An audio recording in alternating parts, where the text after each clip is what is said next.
जुन्नर तालुक्यामध्ये कांद्याचं पीक मोठ्या प्रमाणात घेतलं जातं. कांद्याच्या बाजाराचे चढ-उतार होतात, त्यामुळे शेतकरी अडचणीमध्ये येतो. कांद्याचं बियाणं खराब लागलं तर शेतकऱ्याला मोठा फटका बसतो.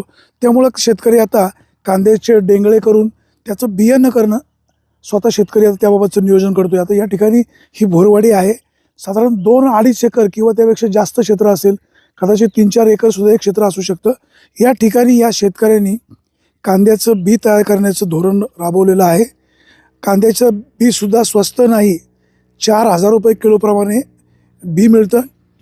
शेतकऱ्याची बाहेरून बी विकत घेताना फसवणूक होऊ शकते, बी खराब लागू शकतं, शेतकऱ्याला आर्थिक फटका बसू शकतो. त्यामुळे शेतकरी स्वतःच्या मालकीचं बियाणं खात्रीशीर कशाप्रकारे होईल याबाबतची काळजी घेतो आहे. सध्या कांद्याला बाजारभाव कमी आहेत. कांद्याचं निर्यात शुल्क रद्द व्हावं याबाबतचा आवाज लोकसभेचे सदस्य डॉक्टर अमोल कोल्हे यांनी लोकसभेमध्ये मांडलं. त्यांच्या भाषणाने किंवा त्यांच्या प्रभावित वक्तव्याने शेतकऱ्यांच्या व्यथा समजून घेऊन केंद्र सरकारने याबाबतचा निर्णय घेतलेला आहे.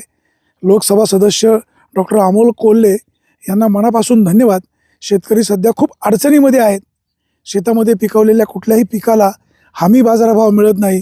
किमान कांद्याला तरी हमी बाजारभाव मिळेल अशी लोकांना अपेक्षा आहे. सध्या टोमॅटोचे दर घसरलेत, फ्लावर कोबीला बाजारभाव नाही. शेतकऱ्याची अवस्था मुकी बिचारी अशी झाली आहे.